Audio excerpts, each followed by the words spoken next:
राधे राधे। जय श्री कृष्णा।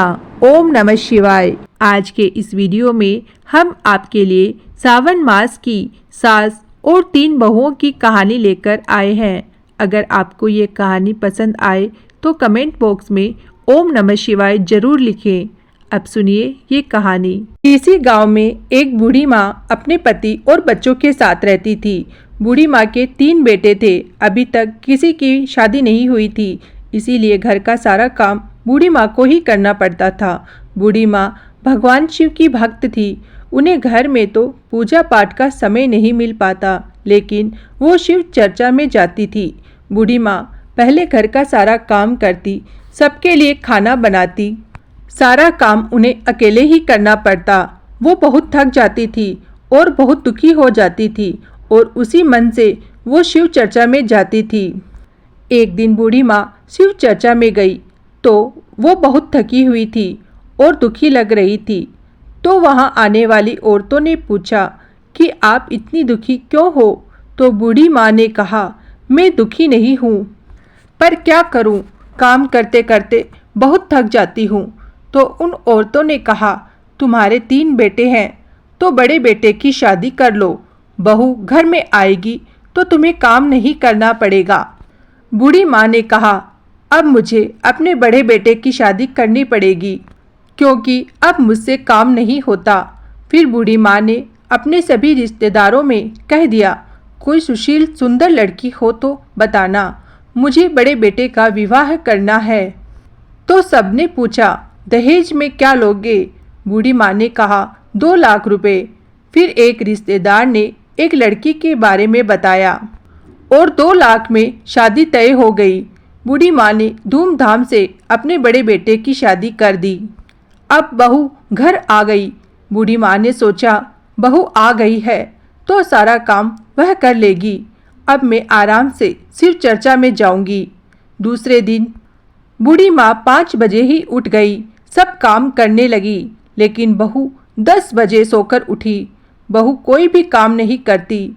बूढ़ी माँ खाना बनाती तो सबसे पहले खाना लेकर खा लेती। उसे बिल्कुल भी यह चिंता नहीं थी कि सास ससुर ने खाना खाया कि नहीं। इसी तरह 10-15 दिन बीत गए। तब सास ने बहू से कहा, बहू तुम जल्दी उठा करो और घर का काम किया करो, मुझे शिव चर्चा में जाना है। तब बहू ने कहा, क्यों, आपने मेरे पापा से 2 लाख रुपए लिए, मैं काम क्यों करूं? 2 लाख रुपए में मैं 2 साल तक कोई काम नहीं करूंगी। बूढ़ी माँ बहू की बातें सुनकर बहुत दुखी हुई और सारा काम करके शिव चर्चा में जाती है। उनको दुखी देखकर फिर से सब औरतों ने पूछा, अब आप क्यों दुखी है? अब तो आपकी बहू आ गई है, सारा काम तो वही करती होगी, तो तुम्हें अब क्या परेशानी है? तब बूढ़ी माँ ने कहा, क्या बताऊं बहन, बहू कुछ भी काम नहीं करती। 10 बजे सोकर उठती है और मैं खाना बना दूं तो सबसे पहले लेकर खा लेती है बस।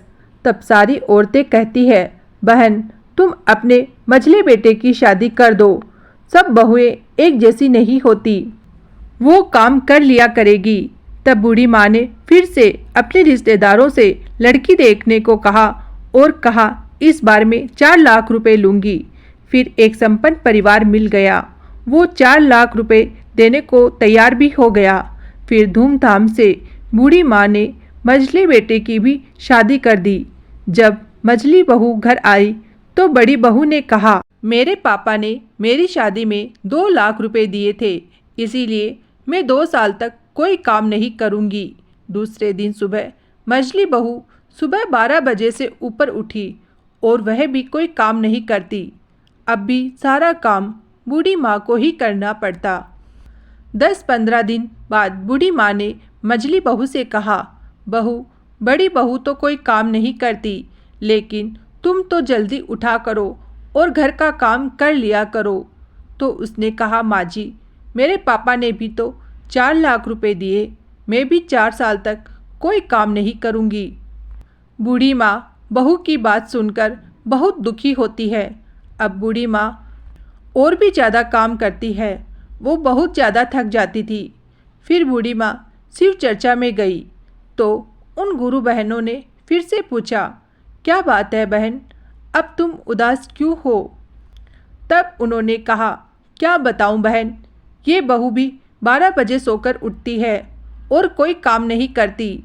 तो उन औरतों ने कहा, तो तुम अपने छोटे बेटे की शादी कर दो, शायद वो सही निकल आए। फिर बूढ़ी माँ ने अपने छोटे बेटे की शादी के लिए लड़की देखनी शुरू कर दी। लेकिन उसने सोच लिया कि अब मैं एक भी पैसा दहेज में नहीं लूँगी और आखिर में एक गरीब लड़की से अपने छोटे बेटे का विवाह कर दिया। बहू घर पर आई तो वो बहुत गरीब थी और संस्कारी भी थी और बड़ी दोनों बहुओं को अमीरी का घमंड था। सुबह जब बूढ़ी माँ झाड़ू लगा रही थी तो छोटी बहू बोली, माँ जी लाइए, झाड़ू मैं लगाती हूँ, अब आप कोई भी काम मत कीजिए, सारा काम मैं कर लूँगी। फिर छोटी बहू घर का सारा काम करती है, सास ससुर की सेवा करती है, जिसे देखकर बूढ़ी माँ बहुत खुश होती है और खुशी खुशी शिव चर्चा में जाती है। तो सब औरतों ने पूछा, क्या बात है, आज तो बहुत खुश लग रही हो। तब वह कहती है, हाँ, छोटी बहू बहुत अच्छी है, घर का सारा काम करती है। ऐसे ही धीरे धीरे समय बीतने लगता है और सावन का महीना आ जाता है। बूढ़ी माँ और छोटी बहू मिलकर पूजा पाठ करती है और सावन सोमवार का व्रत रखती है। एक दिन बूढ़ी माँ ने छोटी बहू से कहा, बहू सावन का महीना चल रहा है, चलो गंगा स्नान के लिए चलते हैं। छोटी बहू ने कहा, ठीक है माँ जी। फिर दोनों सास बहू सुबह सुबह गंगा स्नान के लिए चली गई। दोनों सास बहू गंगा स्नान करने लगी। इधर भगवान शिव सब देख रहे थे।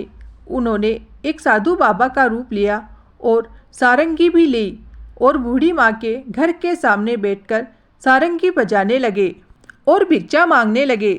जब दोनों बड़ी बहुओं ने आवाज़ सुनी तो बहुएं आई। साधु बाबा ने कहा, बेटी खाने को कुछ दे दो, कुछ भिक्षा दे दो।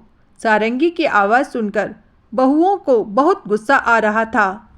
उन दोनों ने कहा, बाबा पहले आप इसे बजाना बंद करिए और जाइए, हमने कभी कोई काम नहीं किया, अपनी सास को कभी एक गिलास पानी तक नहीं दिया और तुम्हें भिक्षा लाकर देंगे, जाओ यहाँ से। उनकी बातें सुनकर साधु बाबा को क्रोध आ गया। उन्होंने अपने कमंडल से पानी निकाला और उन दोनों पर डाल दिया। देखते ही देखते दोनों भैंसें बन गई। यह सब गांव की कुछ औरतें देख रही थी।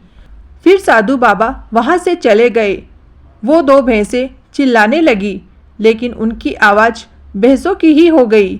फिर जब छोटी बहू और बूढ़ी माँ गंगा स्नान करके लौटी तो अपने घर के आगे भैंसें देखकर कहा, बहू ये भैंसें किसकी है, हमारे यहाँ ये कैसे आई? बहू ने कहा, माँ जी लगता है ये गंगा मैया या भगवान शिव की कृपा है। फिर दोनों सास बहू अंदर गई। सास बहू ने अंदर जाकर देखा तो दोनों बहुएं नहीं थी। बूढ़ी माँ ने कहा, ये दोनों कहाँ चली गई?